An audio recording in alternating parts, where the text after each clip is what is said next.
7 days, 2,600 kilometers, and one epic road trip around Xinjiang, China. Today, we're traveling from our home in Shanghai to northern Xinjiang, where we will be renting the Tank 300 for our ultimate road trip and bringing you with us to share the beauty, culture, and cuisine of this incredible unexplored region, starting in Urumqi. Hello! So we've just arrived in Urumqi and we are going to go out for something to eat. Skewers. Yeah, some lamb skewers. I like some traditional naan. We didn't eat lunch, so we're going to eat So much tonight.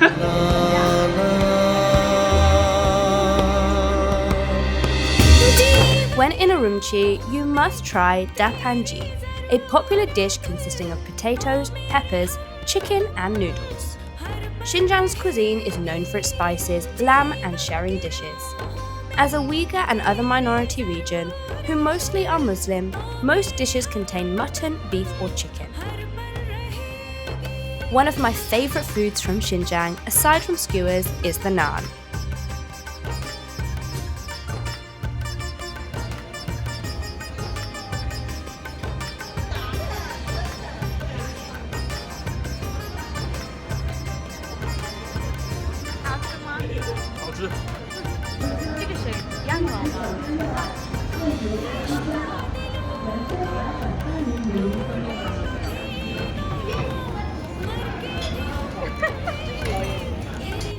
After dinner, it was time to head to Urumqi's night markets and explore the famous Grand Bazaar.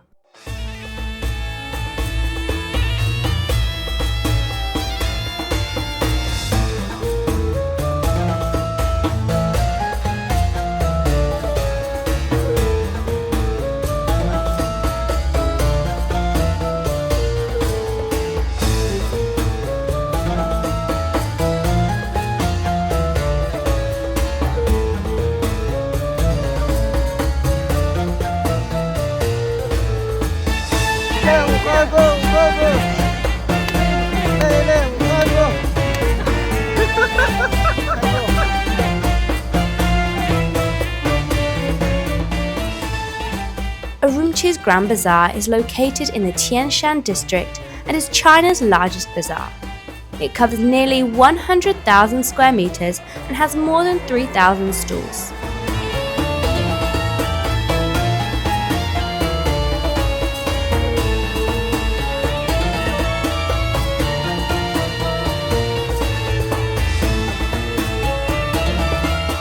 It also has an opera theatre, food court, open mosque and an 80-metre viewing tower.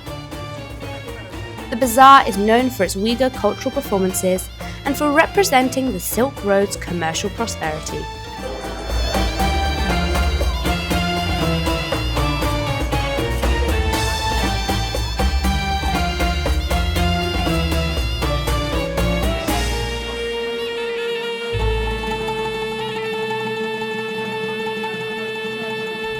We just arrived in Urumqi and we are staying at a Mercure hotel.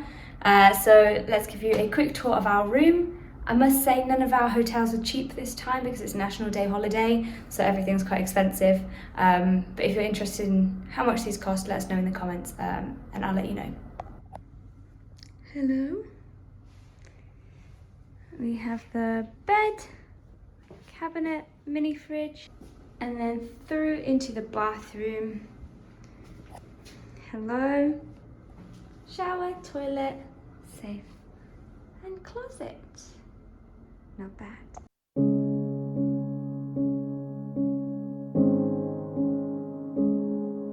We are on our way for a traditional Urumqi breakfast, the Xinjiang style. Samu said this restaurant is very famous for their milk tea, their fresh milk tea, so we're gonna go and check it out. Yeah!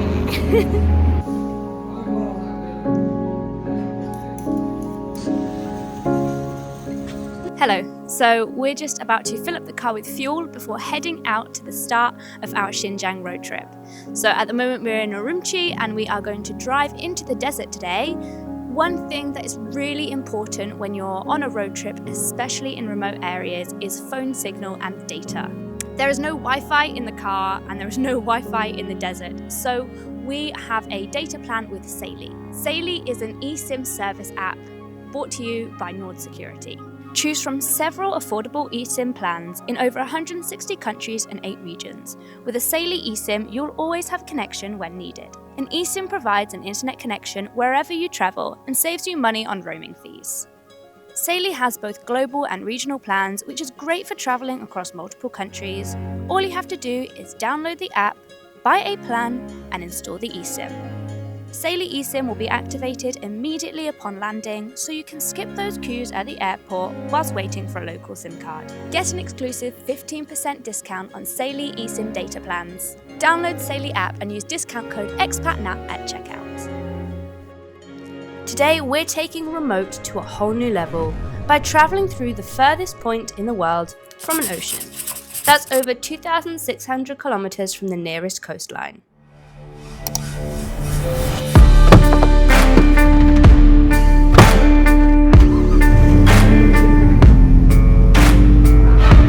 Few travellers venture into the deserts north of Xinjiang city of Urumqi. Why? Because there's only one road through the miles of sand, which opened less than 3 years ago, and no public transportation. We are currently on the S21 driving from Urumqi up to Buarji. So we're going to stop at Baituan first to get some lunch, and at the moment you can see we are just in the desert. Miles and miles of desert. We saw some camels earlier, but I wasn't able to catch them on film. But yeah, very flat and very sandy.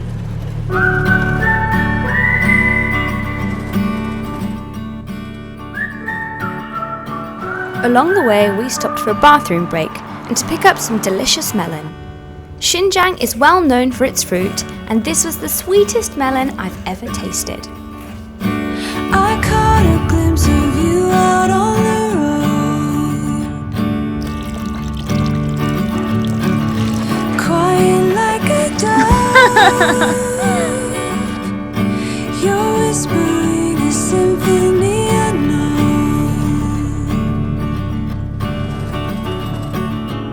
Before arriving in Baituan, we found a small lake in the desert.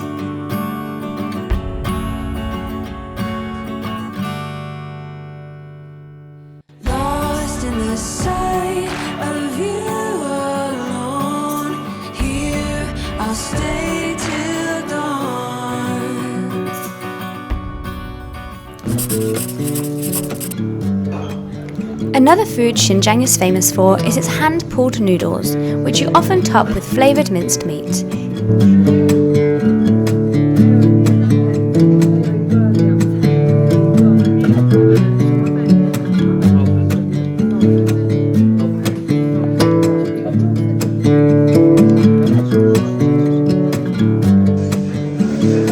Why are you eating that?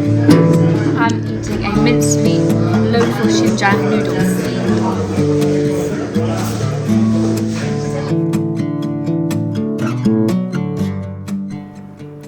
After lunch, we continued our drive towards Buarji. Despite being so far from the ocean, it's still possible to find breathtaking freshwater lakes in the desert. Hello, so we are now at One Urumqi, which is a beautiful large lake not too far away from Baituan. And the sun is about to set, it's coming into the evening. We've got about an hour left of sunlight and it is absolutely stunning here. I can hear the waves from the lake. There are lots of birds and it is absolutely stunning. Definitely come out this way if you're in Xinjiang. If suffering's a way to earn your keep, I better start putting miles on my feet. But I'm so tired of wandering.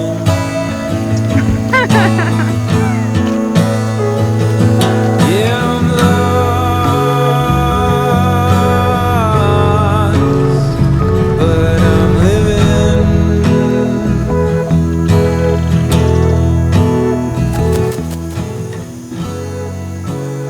So we're just driving on the road everywhere is beautiful cattle just walking across the road. So we have sheep, horses, cows. They're just so beautiful. I thought by now pain would be my friend. I know that discomfort was a means to an end, but I'm lying in a warm bed. The sun sets late in Xinjiang. Despite being so close to the Kazakhstan border, China only has one time zone, putting it 3 hours ahead of its neighbour. That also means that it's very normal to eat dinner between 10 p.m. and midnight.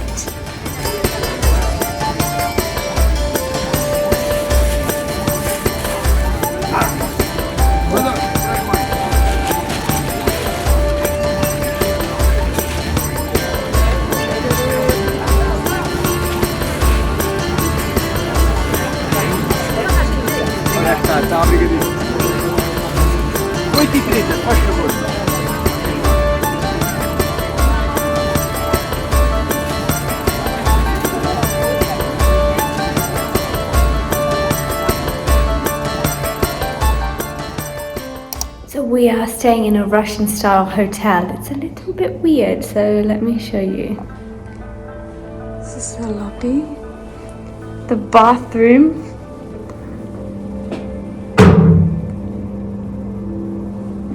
Very interesting. And then a sofa, TV, wash basins. So this is a bed in the middle of the room. And then just a bath. I don't know if it's functional, but hello, very interesting indeed. We woke up before the rest of the city for an early breakfast before heading north to Xinjiang's grasslands in search of the nomadic Tuva people.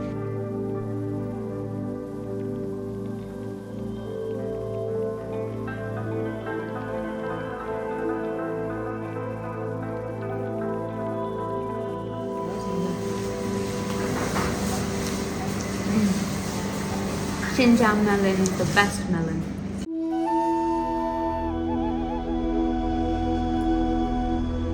It's around a 2-hour drive north from Burqin to Hemu village.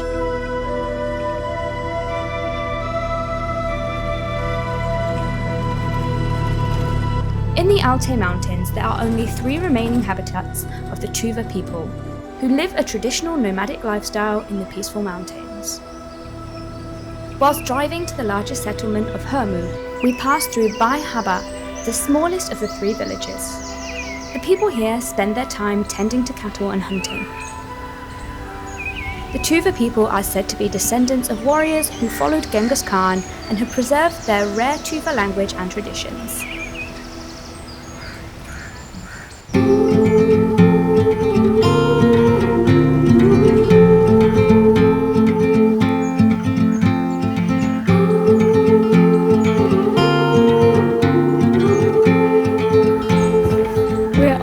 Rickety little wooden floor up the side of the mountain. It's very creaky and I'm so worried my foot's going to go through it, but it gives us a good view, so definitely worth it. What do you think, Mew?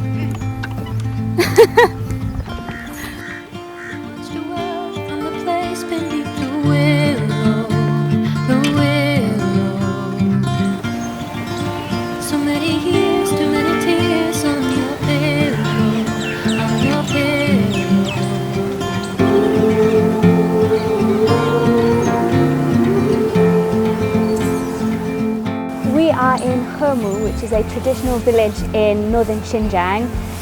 It was quite a trek to get here. You have to drive far into the mountains and then get about an hour's shuttle bus from there.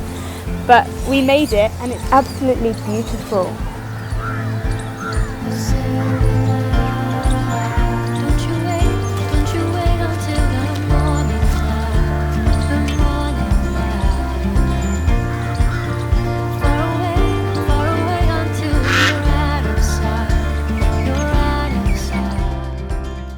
Many of the traditional houses here are made of logs from the surrounding birch forests and are built half into the ground to keep the Tuva people warm in winter, where temperatures can drop below -30°C. They also have east-facing doors as they believe east is auspicious as it welcomes the rising sun.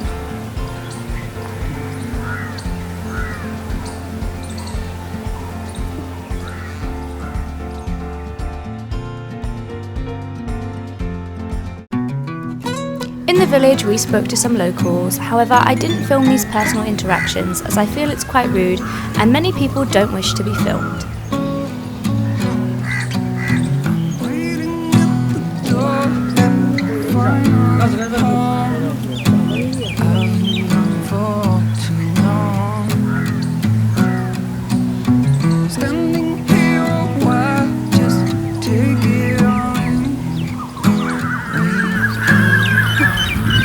We are on the back of a scooter, just going for a little ride around Salimuhu village.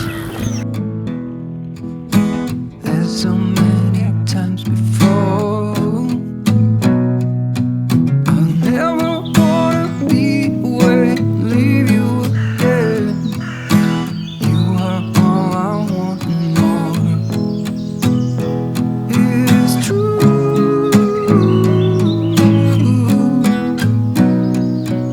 If only I could do one thing, I'll be with you.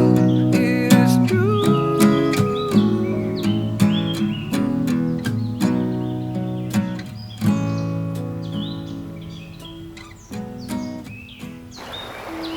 Behind Salimuhu village is the crystal clear Salimuhu River, formed by snowmelt from the nearby Yoyi mountain, which can be crossed by the 100-year-old wooden bridge.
After visiting the river, we drove back to the village to find a cafe. Yeah, we'll stay here for a week or so. Just watch the corn grow in the fields. I don't know what's on your mind, but I know that it's something about you and me. I'll stay here for as long as I can, through the storms and through the calm. When you smile at me, I slowly began to realize that you are the one. If you plan on staying in the area, you should know that accommodation can be quite pricey, and since we planned to head to Kanasi in the following day, we chose to stay in Jiadengyu, a popular restaurant between Salimuhu and Kanasi.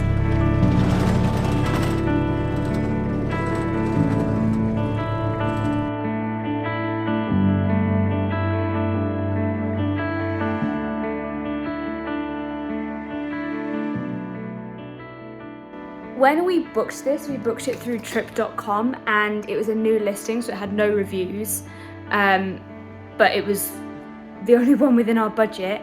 And then as we were traveling up to Xinjiang, we realized all of the reviews were really bad, like 1-star reviews. It was hard to get into, the staff weren't very helpful. However, the room is very nice, so fingers crossed it's all positive and we can give a good review. Let me show you our room.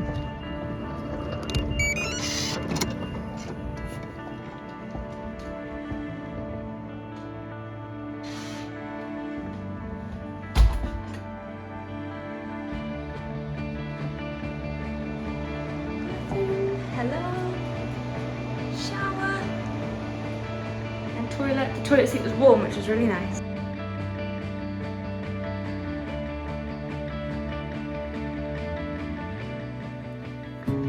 Jiadongyu has a grand bazaar where you can find food. However, Mu found us a local yurt which gave us a much more traditional Xinjiang meal.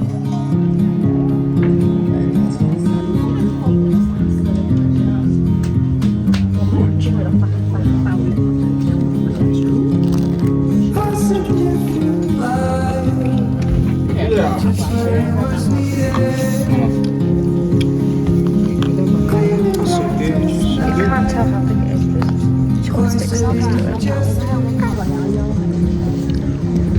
The town also has a surprisingly lively nightlife, but once the lights go out, you can see the entire galaxy across the sky.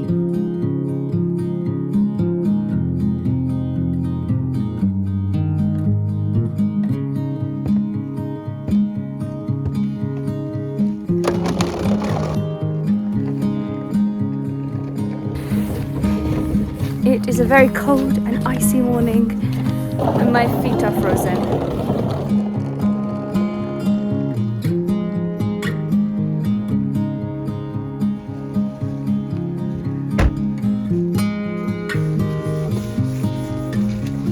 You need like a credit card. Today we're heading further north near the Kazakhstan border to explore the incredible mountain lakes of Xinjiang. Kanasi, home to the nomadic Tuva people, is a breathtaking lake in the Altay mountains, just kilometers away from China's border with Kazakhstan, Russia and Mongolia. Surrounded by Siberian forests, this fairy tale landscape is a true paradise. From Jiadongyu, we got a shuttle bus to Kanasi National Geopark. There are several stops along the way, but we recommend driving to the furthest spot first to beat the queues. We are in Kanasi today and it's really cold. I think it's around 0 degrees, but you can see the mountains have snow on them. We had to register our drone when we got here with the local police to make sure they have all our details to be able to fly the drone. So if you're planning on coming here with a drone, make sure you do that. We're getting a bus to the top of the mountains to see the view, but they only release 600 tickets an hour, every half an hour, and it's such a rush to get the tickets. So we missed the first 2 ticket sellings for the past hour, and now we've just managed to get the tickets to go up. So quite excited to see the views. The water is very blue, and yeah, let's go.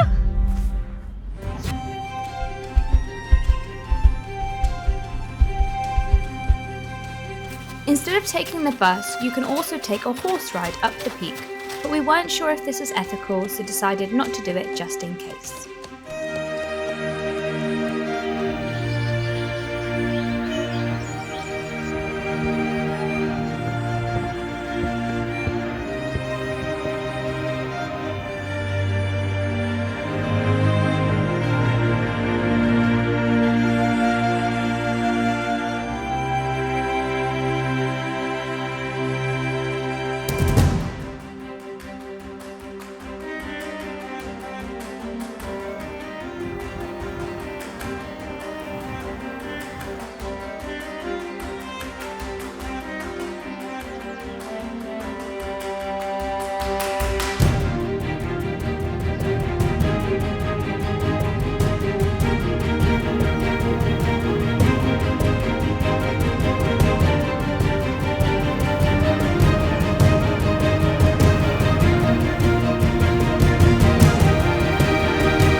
So we've just been to the top of Guanyu Lookout, Guanyu Terrace, and it's over 1,000 steps. And they're quite steep, but the views were stunning, and I'm quite worn out and out of breath now. We got the bus back down so that we could explore the turquoise rivers and mountains by foot.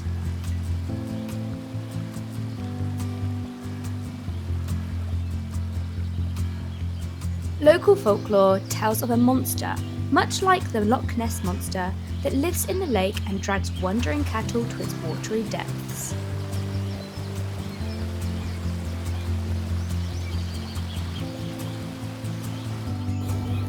This area here was formed by a mudslide a very long time ago, and now it's got like an island in it. Very cool.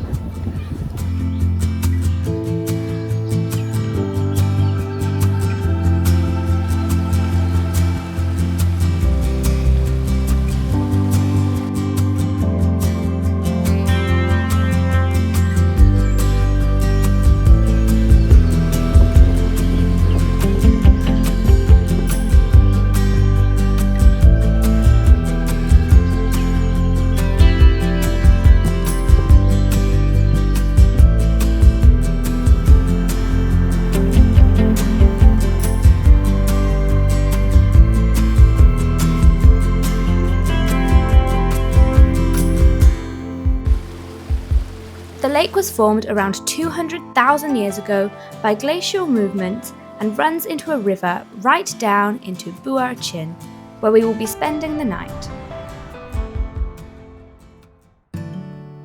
Buarchin is a Kazakh autonomous area with a large Kazakh population.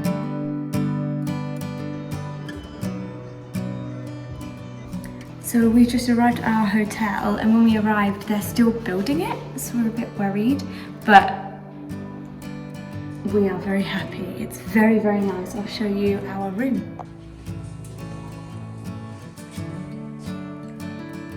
So we have our own fridge. Cabinets, it's all very, very new. It smells very new. Hello. Big bed. Coffee station. Plants. And they gave me a gift when I arrived. I don't know what it is, but very cool.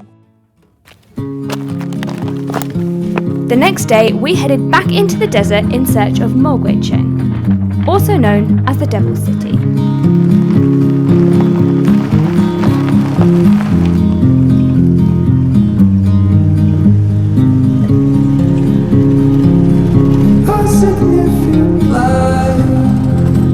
Just where it was needed, gleaming in black as night, cloistered in injustice, dead in the eye of time. Nobody is losing, faces merchant change, but your face remains the same. We are in Mogwaicheng, which is known as Devil City, and it was formed by wind formations, the wind forming the landscape into kind of like a mini Grand Canyon. But it's very beautiful, but it has been kind of taken over by tourism, and now I feel like it feels a little bit fake, but it's beautiful all the same.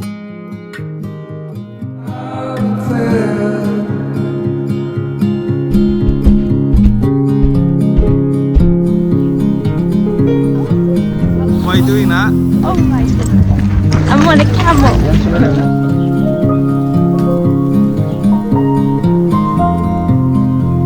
Riding a camel is something I've always wanted to do, and we made sure to check first that it wouldn't hurt the animal and that they were well cared for. Just what it was needed, clean in the blackest night. From Mogwaicheng, we drove the long distance to Huanghuang village near Salimuhu in the Ili River Valley of Xinjiang.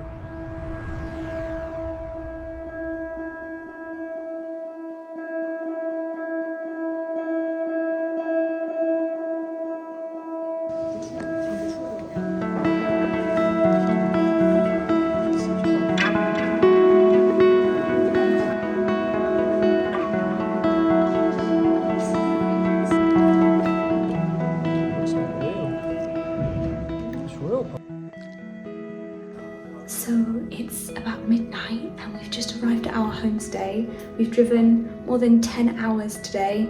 It's been a long way, but it's worth it for this homestay. It's so nice, so let me show you.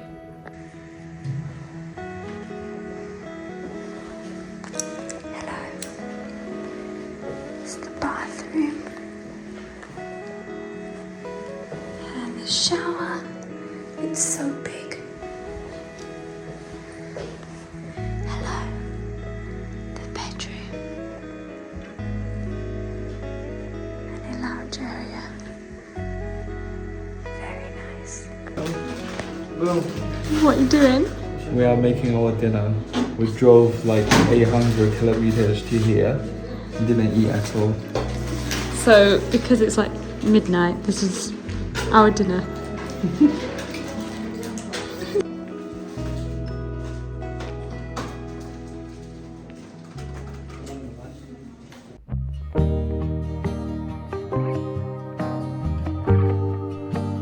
Huang village smelled like crisp mornings and log fires.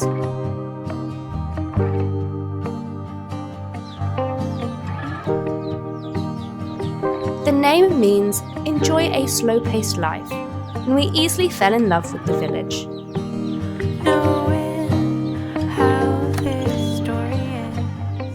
The homestay even cooked us an English-style breakfast. What are you eating? An apple grown on the farm. It's so hard to eat.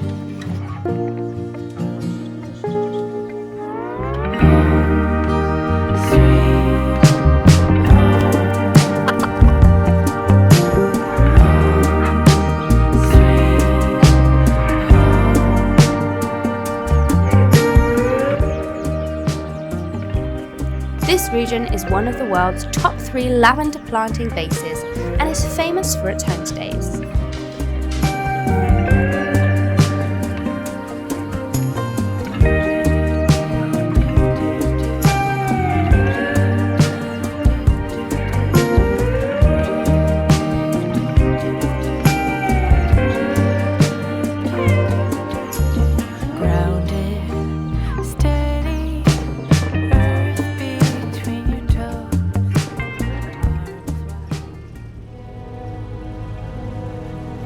Not too far from Huang village sits the breathtaking Salimuhu, or Sayram Lake in English.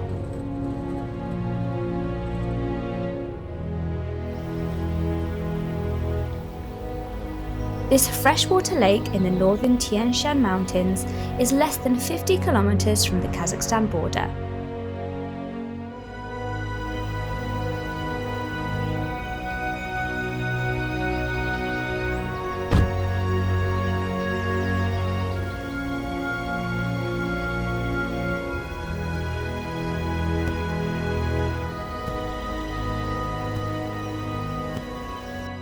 Today we are in Salimuhu, which is a beautiful big lake surrounded by snow-capped mountains. It was 143 RMB per person to get in, and we just drove the car in, and the views are stunning. You can ride a horse here, you can do paragliding.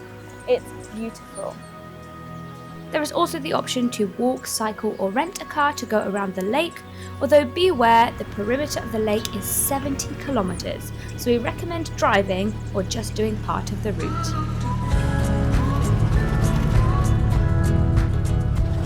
Sayram Lake is a wonderland of legends and folklore. It is said that the lake was formed by a young Kazakh couple who filled an abyss with their tears after being separated by a demon. Balancing on a weary line, too scared to trust you and jump down.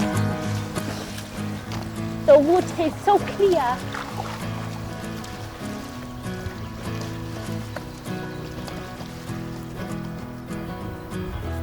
What are you doing?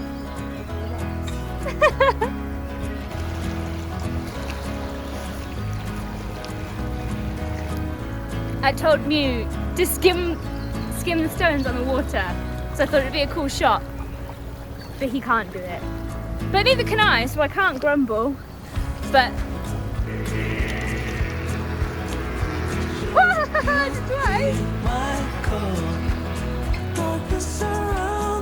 okay, go.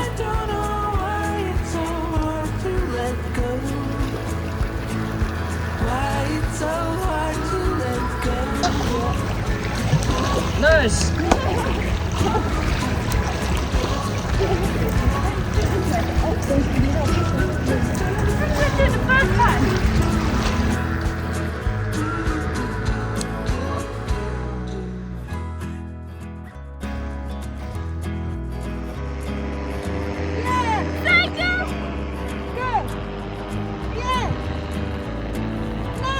Woohoo!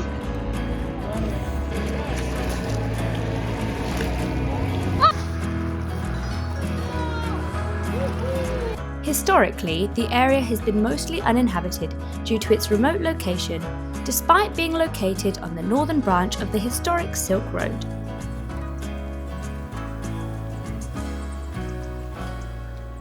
We had lunch in a restaurant by the lake, which was very quiet, cheap, and incredibly delicious.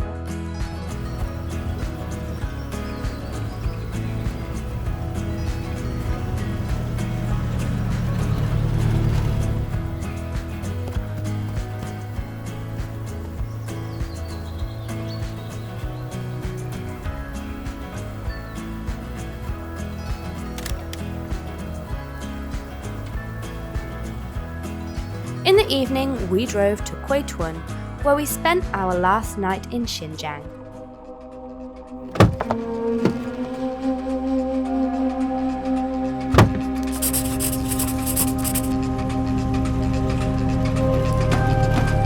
Another must-visit remote spot in northern Xinjiang is a mountain canyon just outside the town of Kuitun.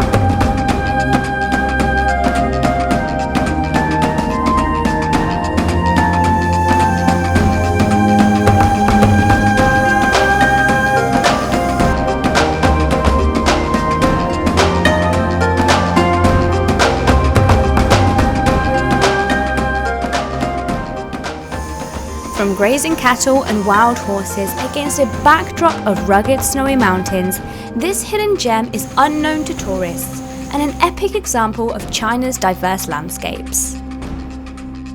The desert of Xinjiang truly is remote, and it's easy to see why this area has so few tourists and inhabitants. Whilst our 7 days in northern Xinjiang has come to an end, this definitely is the most surprising and memorable road trip we've been on to date.